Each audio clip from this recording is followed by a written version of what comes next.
¿Sabías que el mensaje de los tres ángeles está en cumplimiento y que es la verdad presente para este tiempo final, el cual todos debemos saber qué es lo que está pasando? Y en Apocalipsis 14 vemos un mensaje maravilloso que se debe estar predicando en alta voz y a sonido de trompeta.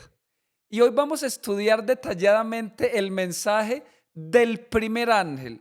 Hay una enseñanza maravillosa para cada uno de nosotros. Así que vamos a leer en Apocalipsis 14, versículos 6 y 7. Allí encontramos el mensaje del primer ángel.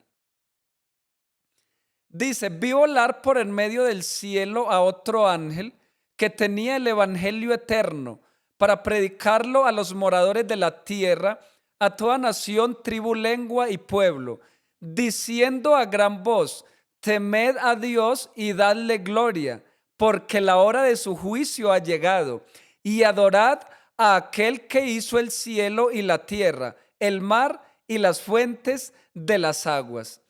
Aquí encontramos un mensaje maravilloso y encontramos allí varias palabras claves que están en cumplimiento y que en esta ocasión yo quiero estudiar detalladamente. Vamos a hacer una exégesis de estos dos versículos y vamos a extraer una enseñanza maravillosa y nos vamos a dar cuenta que el mensaje del primer ángel está en cumplimiento y es el mensaje que necesita el mundo entero para convertirse al Señor.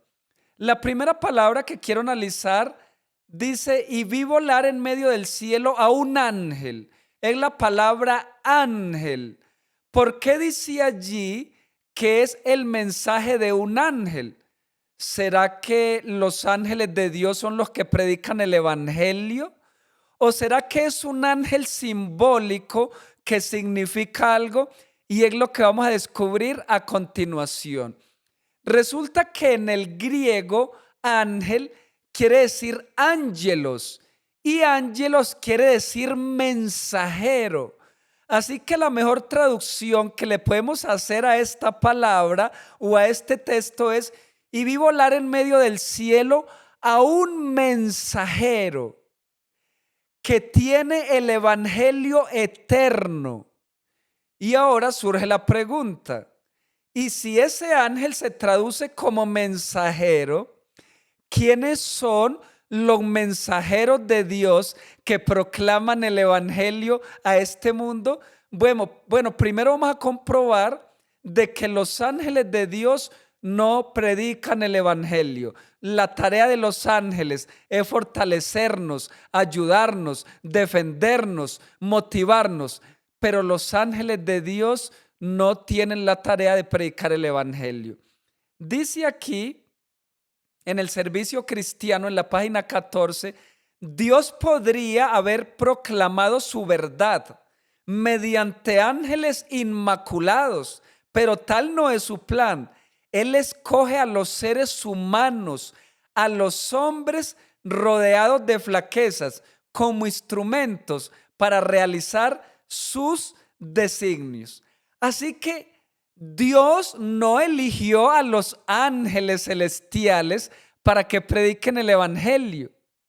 Dice que Dios eligió a los hombres pecadores con flaquezas, así como tú y yo. Aunque nos equivocamos, aunque no somos perfectos, pero tenemos el privilegio de predicar el santo evangelio.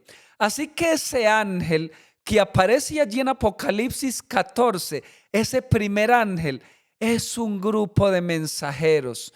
Somos nosotros predicando un evangelio maravilloso.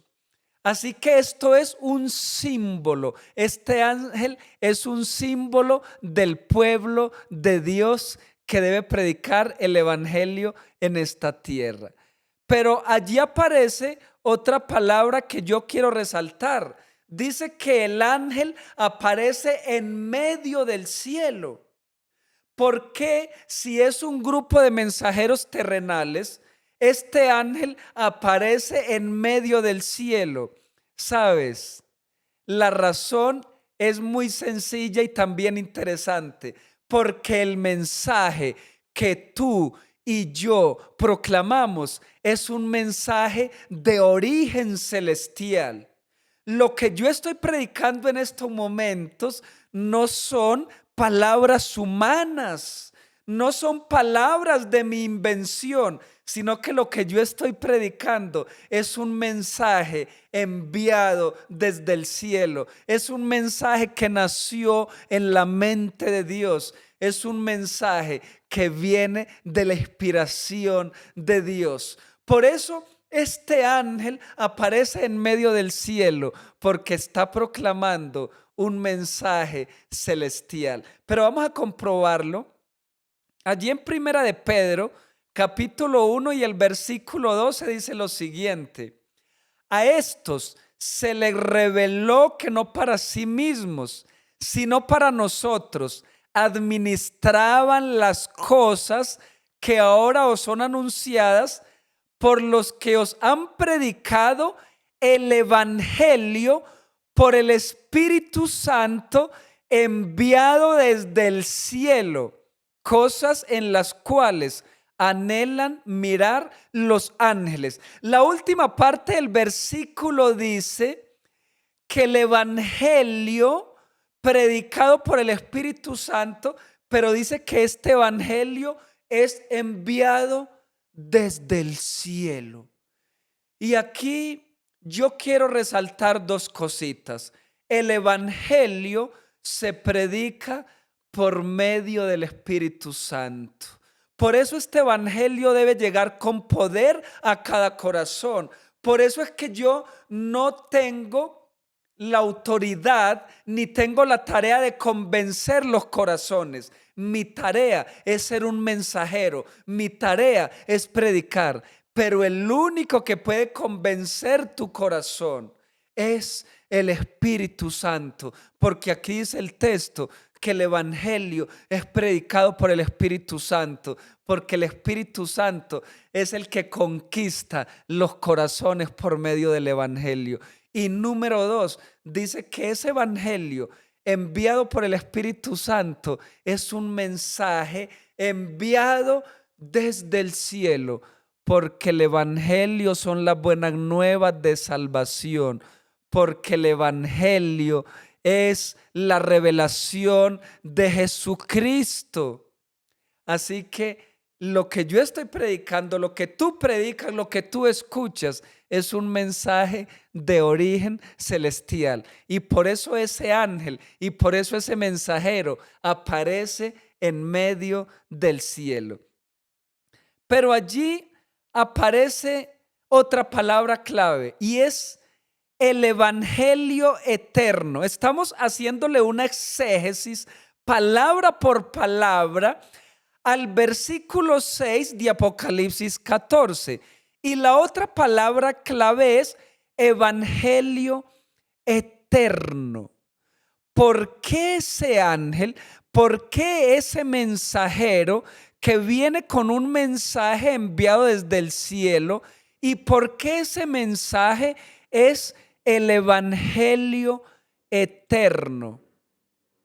Por eso es que este mensaje no puede nacer en la mente de las personas, porque tú y yo no somos eternos, porque el único eterno es Dios. Y si el Evangelio es eterno, quiere decir que el Evangelio viene de Dios. El Evangelio que tú y yo predicamos es tan eterno como el mismo Dios. Pero vamos a descubrir qué es el Evangelio o quién es el Evangelio y qué representa Evangelio eterno. Dice Romanos 16, 25 y 26. Y al que puede confirmaros según mi evangelio y la predicación de Jesucristo, según la revelación del misterio que se ha mantenido oculto desde tiempos eternos, pero que ha sido manifestado ahora y que por las escrituras de los profetas, según el mandamiento del Dios eterno, se ha dado a conocer a todas las gentes para que obedezcan a la fe. En primer lugar, dice que el evangelio es la predicación de Jesucristo. Déjame aclarar lo siguiente: el evangelio no es una teoría, el evangelio no es un verbo, el evangelio es una persona. El evangelio se llama Jesucristo, porque dice que el verbo se hizo carne y habitó entre nosotros, porque dice que mi evangelio es la predicación de Jesucristo. Por eso es que el evangelio es eterno, porque Cristo Jesús es eterno. El evangelio es la predicación de Jesucristo, es decirle al mundo que Cristo, siendo Dios, descendió a la tierra, murió en la cruz y que hoy intercede por nosotros, que Cristo murió por nosotros. Por eso ese es el evangelio eterno, el evangelio de la cruz. Y por eso dice allí que es un misterio que se había mantenido oculto desde los tiempos eternos. Oh, qué tremendo. Saben, cuando Adán y Eva pecaron, ellos debían morir, pero ya existía el plan de salvación, porque déjame decirte que Dios no improvisa. Cuando Adán y Eva cayeron en pecado, en ese momento ya estaba el plan de salvación. Era un misterio que estaba oculto desde los tiempos eternos. Y el misterio que estaba oculto desde los tiempos eternos era que iba a venir un Salvador a morir en la cruz del Calvario, a tomar tu lugar y mi lugar, a pagar el precio del pecado. Qué maravilloso descubrir este evangelio eterno. El evangelio eterno es el evangelio de Cristo, es la gracia de Cristo, es nada más y nada menos que el plan de salvación para cada uno de nosotros. Mira lo que dice el deseado de todas las gentes. Las palabras, aún no ha venido mi hora, indican que todo acto de la vida terrenal de Cristo se realizaba en cumplimiento del plan trazado desde la eternidad. Antes de venir a la tierra, el plan estuvo delante de él, perfecto en todos sus detalles. Dice que todo acto de la vida terrenal de Cristo ya se realizaba en cumplimiento del plan eterno que tenía Dios con su Hijo. Y dice que ese plan se realizaba perfecto en todos sus detalles. Oh, qué tremendo. Ese plan de salvación ya estaba establecido desde la eternidad. Ya estaba perfectamente organizado. Dice detalle por detalle, el plan ya existía. Por eso Jesús dijo: ahora ha venido mi hora, en cumplimiento del plan de salvación. Pero yo quiero seguir avanzando, porque allí aparece en el versículo 7 otra palabra clave: diciendo en alta voz. Saben, este evangelio eterno se debe proclamar en alta voz, y por eso yo predico con energía, porque este evangelio hay que proclamarlo en alta voz. Porque una noticia tan buena, porque un mensaje tan maravilloso, no podemos proclamarlo con pereza, ni con desidia, ni en tono bajo. una noticia tan maravillosa. Tenemos que predicarlo en alta voz, con voz de trompeta. Pero yo quiero explicar qué significa predicar en alta voz. Esta palabrita a gran voz viene de dos palabras que son megas y fonés. Y estas dos palabras, cuando tú las unes, quiere decir megáfono. Mega y fonés quiere decir megáfono cuando se unen estas palabras. Así que el versículo 7 comienza diciendo en alta voz o a gran voz. Pero entonces yo le voy a hacer la traducción de como dice el original. Diciendo como con un megáfono. Ahora cambia el sentido de la palabra. Si este evangelio yo debo predicarlo como con un megáfono, ¿y para qué se utiliza un megáfono? Un megáfono nosotros lo utilizamos cuando queremos que nos escuchen, cuando queremos que esta voz se proclame a larga distancia, que nos escuchen en un barrio entero, que nos escuche una comunidad, ¿cierto? Que nos escuchen a larga distancia.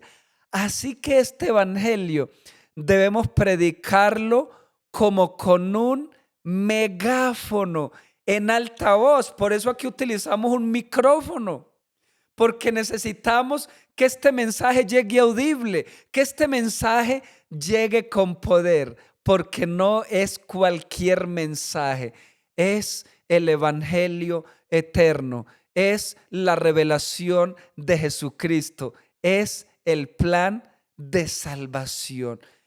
Pero vamos a seguir avanzando. La palabra que sigue es temed a Dios.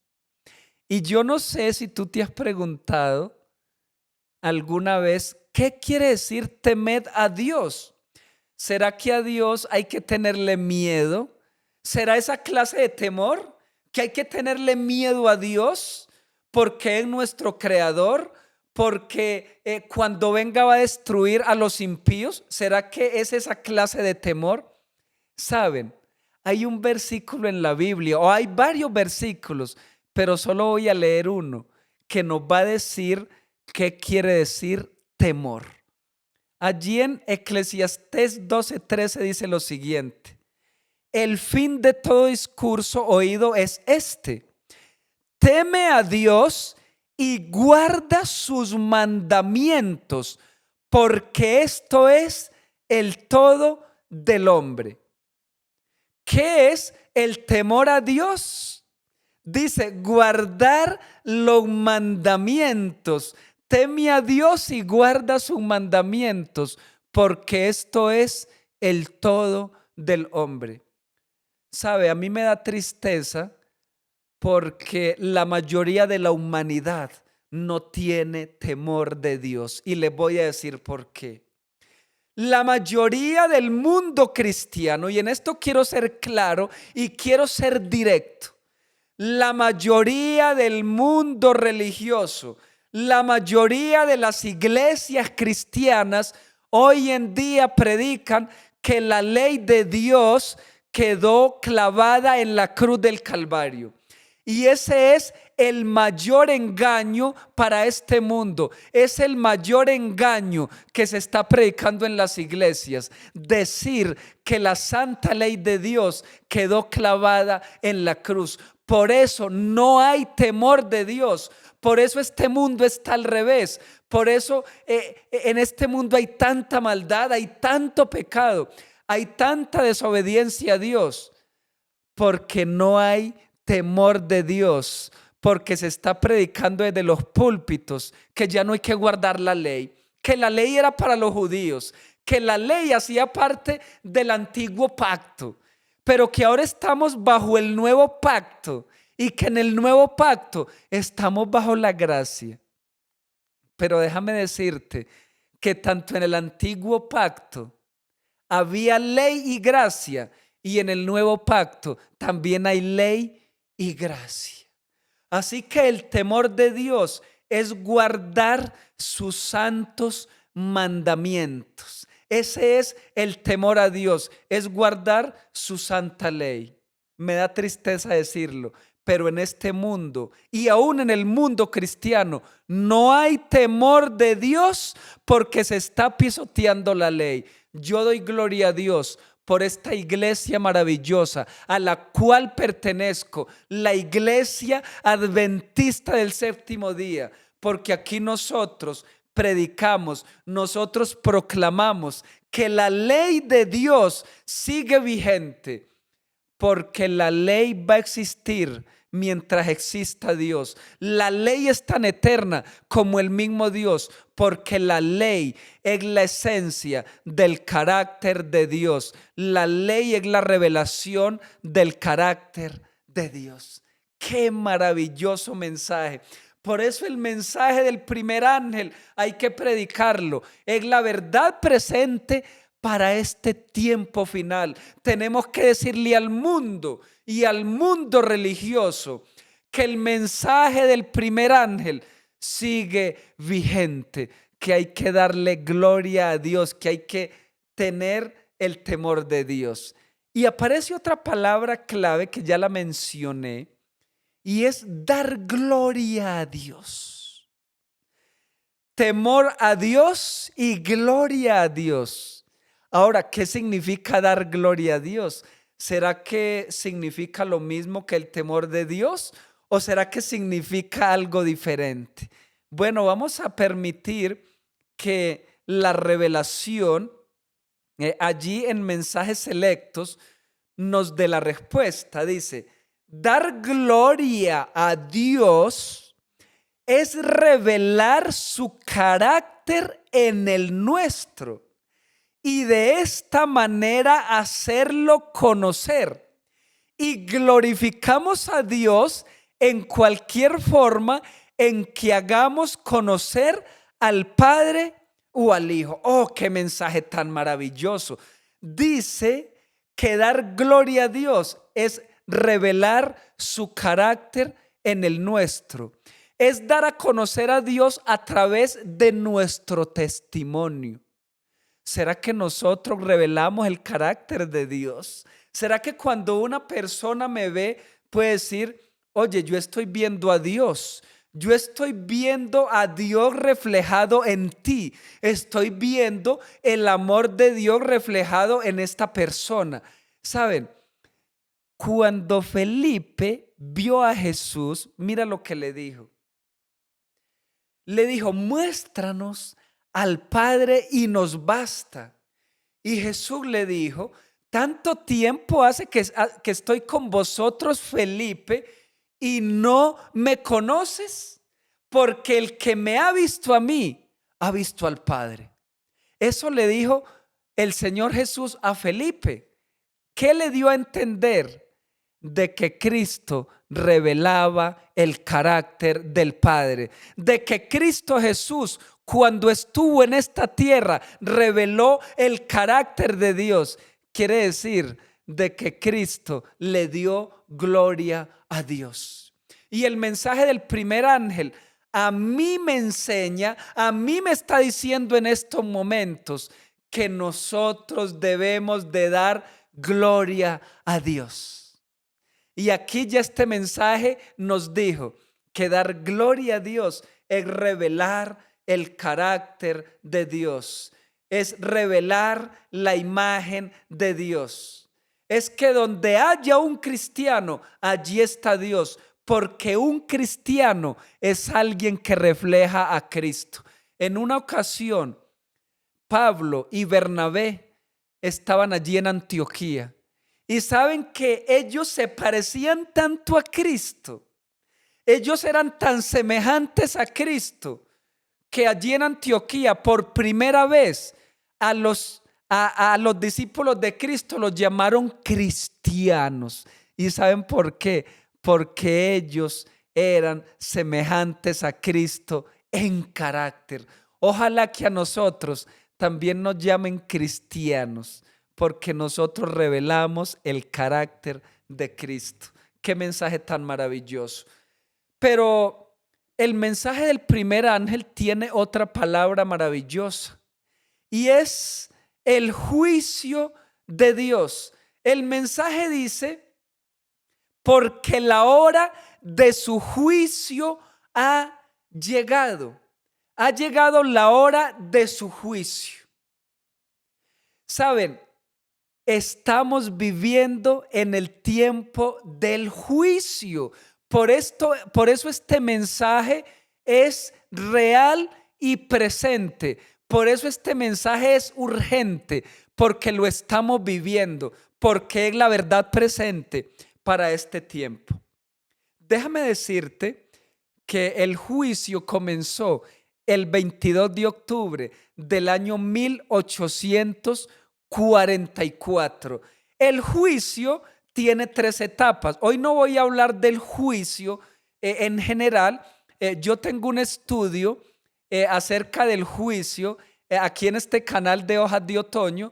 Lo puedes ver allí, el juicio investigador, y aparece otro titulado El día de la expiación. El juicio tiene 3 etapas.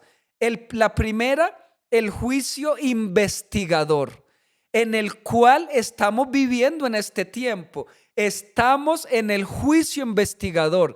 El juicio investigador va a terminar cuando se cierre el tiempo de la gracia. Allí todos los casos van a quedar decididos.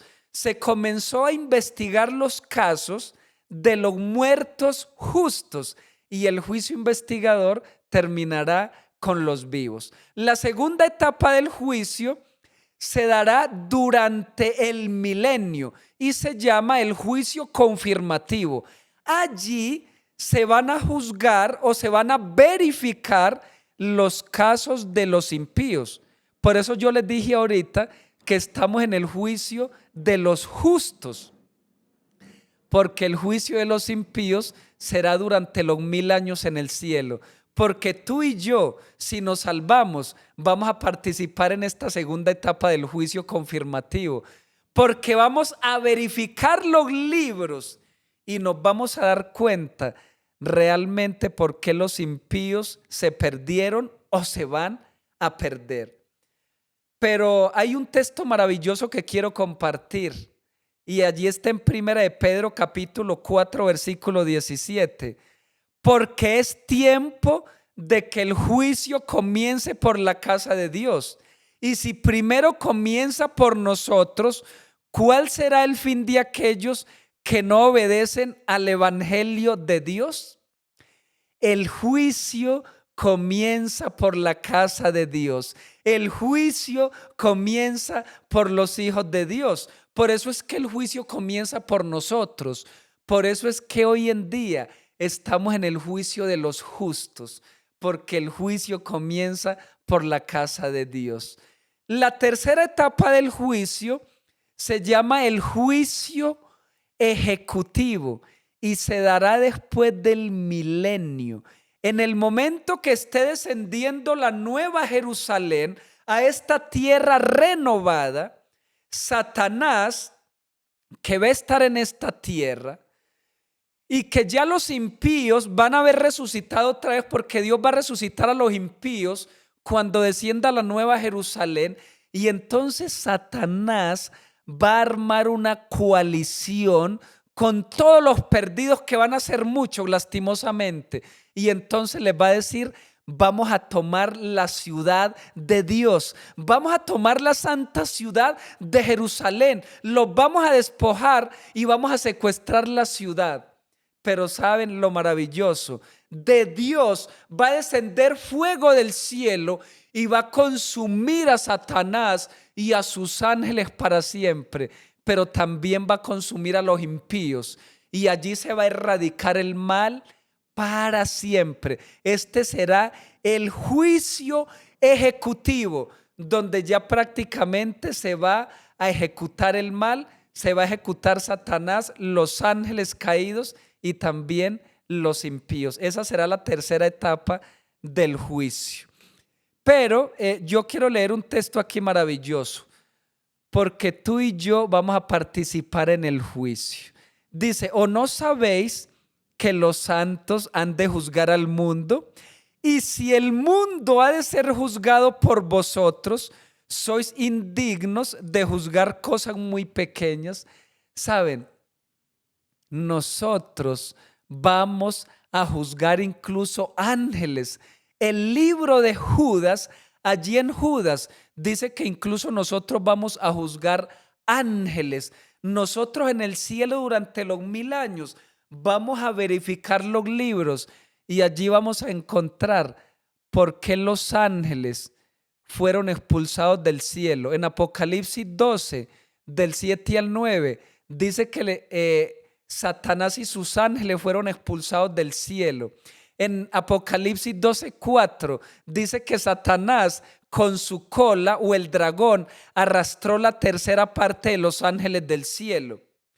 Y allí durante el milenio nosotros vamos a verificar qué fue lo que hicieron los ángeles que cayeron, porque necesitamos comprobar que los juicios de Dios son justos y verdaderos, que son auténticos. Qué maravilloso es Dios. Dios no tiene nada que esconder y por eso nos va a dar participación en el juicio. Bien, pero quiero entrar a la última frase del mensaje del primer ángel, porque allí nos dice que debemos adorar a Dios. Mira lo que dice.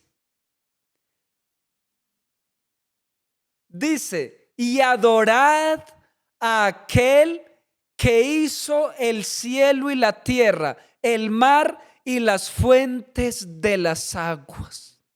Allí se nos manda a adorar a Dios y se nos da una razón muy importante. ¿Por qué nosotros debemos adorar a Dios? Porque es nuestro creador. Pero déjame decirte que este también es un mensaje que se está pisoteando. También estamos pisoteando esta parte del mensaje del primer ángel.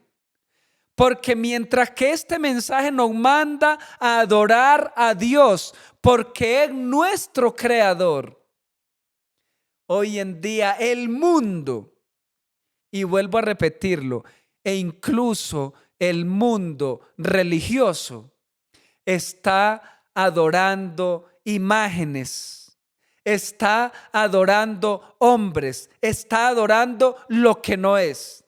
Hay una tremenda idolatría en este mundo donde se está adorando de todo menos a Dios.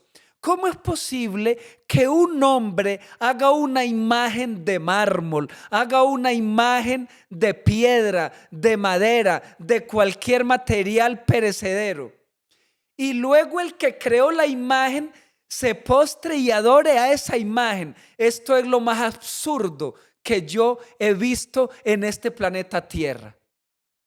Y lastimosamente en el mundo religioso se está adorando imágenes muertas. Y déjame decirte que esto es tremenda abominación, porque Dios es un Dios celoso, porque Dios reclama adoración solamente para Él. ¿Sabes por qué Dios desechó a muchos pueblos? ¿Sabe por qué el pueblo de Israel sufrió tanto?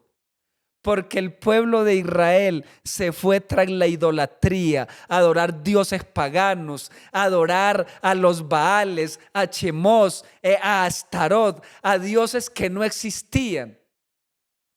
Y saben, Dios es un Dios celoso y es el único que merece nuestra adoración. Yo te pregunto, apreciado amigo y hermano, ¿y tú qué estás adorando? ¿Estás adorando al verdadero Dios, al único que merece la honra, la gloria y la alabanza? ¿O estás adorando imágenes? ¿O estás adorando a personas? ¿Cuál es tu ídolo? Yo te pregunto, ¿cuál es tu ídolo? Te quiero invitar para que solamente adoremos a Dios, porque el texto dice: y adorad a aquel que hizo el cielo, la tierra, el mar y las fuentes de las aguas. Quiero ilustrar con dos versículos maravillosos. Aquí en Apocalipsis 4, versículo 10 y 11 dice: los 24 ancianos se postraron delante del que está sentado en el trono y adoran al que vive por los siglos de los siglos, y echan sus coronas delante del trono diciendo: Señor, digno eres de recibir la gloria y la honra y el poder, porque tú creaste todas las cosas, y por tu poder y por tu voluntad existen y fueron creadas. Oh, qué maravilloso. Incluso dice que los 24 ancianos se postraron y adoraron al que vive por los siglos de los siglos, y echan sus coronas delante de su Creador. Oh, mis amados, si los 24 ancianos que están en el reino de los cielos echan sus coronas y adoran a Dios, cuánto más nosotros, que tenemos necesidad de adorar también a nuestro Creador, debemos adorarlo.